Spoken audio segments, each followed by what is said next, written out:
Hi, my name is Spade, and today, on January 8th, it is my channel's 3-year anniversary. So thank you everyone so much for supporting me over the years, whether it's been 3 years or whether you're a new guy on the channel. I just want to say I really appreciate the support and the feedback from you guys, so thank you so much. I never really thought I'd be narrating for like 3 years, but it's a hobby that I've really enjoyed and I still do. And it's just the feedback that comes from you guys that keeps me going. So thank you once again. I got nothing super special planned for today because, you know, it was the end of the year and I just had the final last Pokemon Black and White 1 Wi-Fi Bell. Then I had the poetry special, and also there was the 3D Pokemon thingy that I did. And now I'm back to school and all, so yeah, there's that. But what I do have is a pretty good bell, which I thought I would bring to you guys on this special day, which is against Dark Blizz 720, and I guess we could take a quick look at the team preview. He's got some standard stuff, weatherless, and the main things that I really need to watch out for are the Ferrothorn and the Vaporeon, because Cloyster cannot one-shot them with any move, even after the Shell Smash, although I am running and I'm planning to do some shenanigans with the King Shock, but that may not always work, so that is something. And also the Scissor with the Bullet Punch, I need to watch out for not taking too much Stealth Rock damage with the Cloyster. But this team, it's basically the updated version of the Cloyster and Friends. With Genesect gone, I decided to make some changes.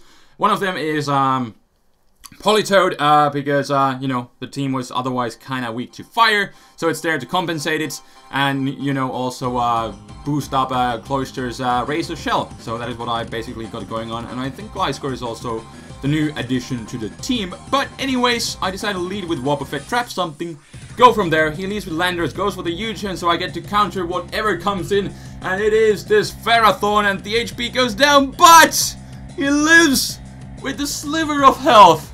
And I was kind of disappointed, but at the same time I was like, hey, it's Ferrothorn, I can deal with it just fine. It shouldn't really be that big of a problem. So, even if he lives. But I was still, first reaction of course was disappointment. But I decided to go into Gliscor because I figured I should be able to set up a sub on him and then just basically go from there. And now I'm kind of starting to regret that I didn't take him out, but I was honestly thinking that he would just switch into something like Latios to dodge the EQ, but he didn't. And then he actually goes into his Vaporeon, which actually works out just fine, because I do have the Toxic, so I get to Toxic him, poison him, and basically cripple this Vaporeon for the rest of the match. Unless he has Hydration, but luckily he doesn't, as he actually roars me out into the Politoed, which is going to set up the raid.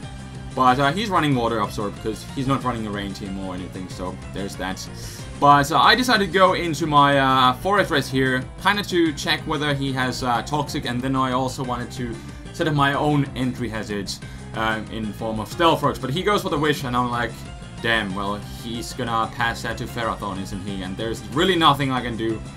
You know, Gyro Ball or Volts, which are not going to take him out from that range. So he's gonna be able to heal this Ferrothorn back to full health. It's just you know, it doesn't really bother me, but still this Ferrothorn is gonna be a nuisance. And it's gonna be really annoying to deal with, so there's that. But anyways, I'm gonna Rapid Spin away these Stealth Rocks, even though it's gonna cost me some health with the Iron Barbs. And then he's gonna set the Lead Seed on me, but anyways, I'm just gonna Volt Switch out on the following turn, and then just go into my Wobbuffet just to trap him, and go from there, see what he's going to do, and yeah, he actually goes for the Stealth Rocks, so that works out nicely. I can now just Encore him into Rocks, and yeah, kind of just cripple him. And I think, was it here where I actually decided to play kind of risky?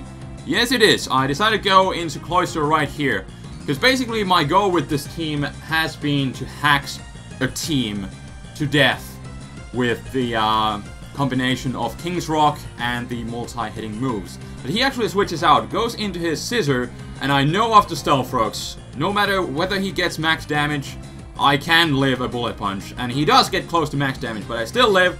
So I go for the Razor Shell, it's rain boosted, but still, he lives with the tiniest liver again, which was disappointing. But since I do know he's locked into Bullet Punch, there's no point sacking Cloyster yet. So I'm gonna go into my Fortress to easily take a hit and go for the Rapid Spin. And just basically get rid of the Stealth Rocks and then just go from there. He actually goes into his Landers, which is a bit weird, and I know he can't do anything. So I'm pretty sure he's just gonna U-turn out, so I actually went for the Volt Switch here. But then he sacks his Scissor straight away, which is kind of weird because he could have just directly gone into his Ferrothorn, which he does here, and then, you know, still had a Death Fodder. But I guess that still works for him because, you know, he manages to stop my momentum gaining with the Wall Switch in the first place. So there's that. And he does go for the lead seed right here as I go into my Wobbuffet, and I still want to trap him at least to lead seed because then I can go safely into my Whimsicott and then just basically go from there. But he actually goes for the Protect, which gives me the window of opportunity, the second chance that Cloyster needed, because now I can lock him into Protect. He actually tries to go for the double Protect, doesn't get it luckily enough, and even though I'm still gonna be losing a bunch of health with the lead seed, but since he's locked into Protect, what I can do is go into Cloyster, set up the Shell Smash, and maybe, just maybe, if I do happen to get a flinch on him, I can take out the Ferrothorn. But what he actually decides to do is go into his Victini, which works out greatly, because he was thinking he would outspeed me, but Cloyster, with Jolly Nature, or whatever speed boosting nature you may have, depending on what kind of set you have, with the Shell Smash, it is able to, and Max Speed, it is able to outspeed 109 Scarfers, and Victini is of course base 100 Scarfer. So I take him out easily with the Rock Blast. And now in this Ferrothorn, I'm trying to get the flinch. I'm gonna go for the Icicle Spear, but no! No dice, no dice, and basically I'm not gonna just die to lead seed. Basically there was no reason to for me to set up with Cloyster so early, but I basically wanted to do flinching shenanigans. This team is not really anything serious, you know, hence I'm using King's Rock, which is not really a good item. So there's that. But yeah, no dice this time. So he's gonna be able to take him out. And then he's gonna go into his then I decided to go into Gliscor, set up a sub, he goes into his Latios, and I actually get to Toxic him, which is great, because it's definitely gonna help me greatly taking and dealing with this Latios. But anyways, I switch into my Politoed, because I was first, of course, assuming that he was locked into Surf. But then he actually reveals that he has Thunderbolts, which is kind of strange, and I was honestly expecting him to just go into his Ferrothorn, so I could go for the Parry Song and then maybe go into Wobbuffet and, you know, trap him and kill him and go from there. But anyways, I think I go for the Protect, I do believe, yes, because I still want to get some leftovers recovery. He actually goes back into his Vaporeon. He's gonna be planning to do some shenanigans with the Wish. So what I decided to do is go in my Wobbuffet because I don't want him to be passing anything. And I guess he sees that coming, so he decides to directly switch into his Ferrothorn. I guess just so that he can go for the lead seat, and that way it's gonna be, you know, really difficult to do anything to him. So I'm basically just gonna go for the Safeguard, because that's kind of the only thing that I can do. Safeguard is actually a really nice move when you first use it, and then your opponent cannot Toxic your Wobbuffet, which is, you know, a common way of dealing it when you're facing slower walls. So then they can't do that, then you can lock them into Toxic, and then switch out into something which won't be getting Toxic. Even though Tickle might be more useful in some cases, but this one is running Safeguard, so there's that short explanation. But he actually predicts me to switch out, so he goes for the double lead seat as I go into my Gliscor, so I don't want to stay in there, because basically it would be a losing matchup with the lead seat going on. So I go into my Fortress again, just to spin away the Stealth Rocks, which he does set up on the following turn, as I do switch into this Fortress. But now he's going to be setting up the lead seat again, and then I'm just going to, I do believe I just Volt Switch out on the following turn, although it's not really doing any damage, but in case he does switch out into something. It's not like he's going to go into Landorus, because, you know, Landorus can't do much of anything to me. But basically, at this point, I'm going to speed up this portion of the match. And I decided to go into my Wobbuffet and basically just take a timeout and get a bunch of leftovers recovery to Wobbuffet to a point where I can basically take 2 U-turns from the Landorus, or just take on both Landorus and the Latios, which are the biggest problems to my team at this point. So that is what I basically decided to do there, and now since I am close to full health and his Encore is almost going to end, I'm gonna switch into my Gliscor now, while he's locked into Stealth Rocks, and then I can go for the Substitute, and basically have that free sub, and he won't be able to break it if his only attack is Gyro Ball, as I do believe. Yes, it is. He has revealed his whole moveset at this point. Stealth Rocks, Protect, and Lead Seed, and then I'm guessing the Gyro Ball. But anyways, he goes into his Vaporeon, and he's gonna roar me out after I EQ him from behind a sub, and he roars me out to the perfect thing, because as you can see, I'm gonna be the one taking leftovers first, meaning I am faster. That is because I'm running a timid nature Wobbuffet to outspeed some walls, some certain walls, like Vaporeon here. So I actually get to trap him, lock him into Roar, and it just works out perfectly, because now he's gonna basically die before he's able to get off a Wish or anything. And then, again, this perfect roaring continues as he roars me out into the Fortress, and I get to go for the Rapid Spin KO. Take him out, get rid of those pesky Stealth Rocks, and we are good to go. Except he goes into his Ferrothorn, which is kind of, you know, putting a stop to my team, as it's kind of walling me. So what I decided to do here is Volt Switch out, and this time I'm gonna go into my Whimsicott, which I've been avoiding this whole match, because basically, you know, even though I wall him, he walls me. I wall him, he walls me, we are happy family. Being a nuisance and causing a switch, Whimsicott is always a bitch.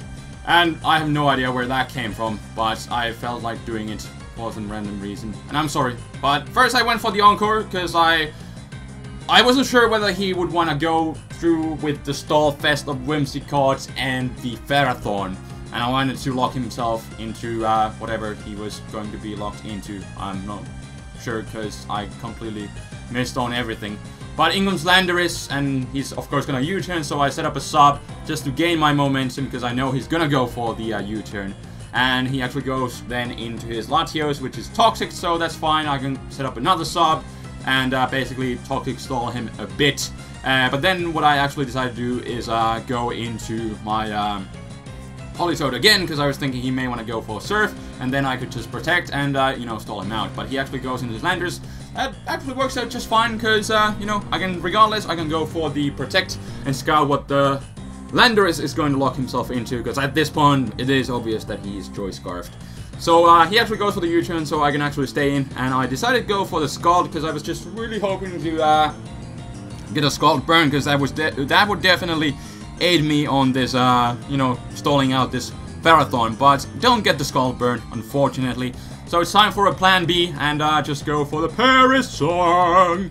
And he's just gonna go for the Lead Seed, because, you know, his only attack is most likely Gyro Ball, which would be, you know, doing nothing in this situation against the defensive Politoed. So yeah, he's gonna go for the Lead Seed, and then I'm gonna switch out into my directly switch out, go into my Wobbuffet, but he does see this coming. He knows I'm gonna Perish Trap him, and he knows that he cannot outlast me.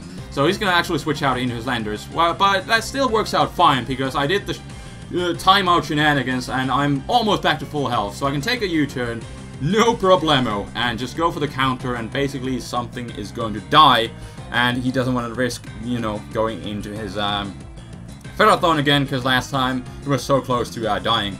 So he's gonna do the best move he can do is just sack his Latios at this point, and then just go safely into his Ferrothorn to basically just Lead Seed again. But what I'm going to do is go into my Whimsicott again to avoid the Lead Seeds, and because last time he didn't want to go with through with the stall, and the Encore is again kind of obvious, what I'm actually going to do is pull a U-turn on him, as he's going to be planning to U-turn on my Whimsicott.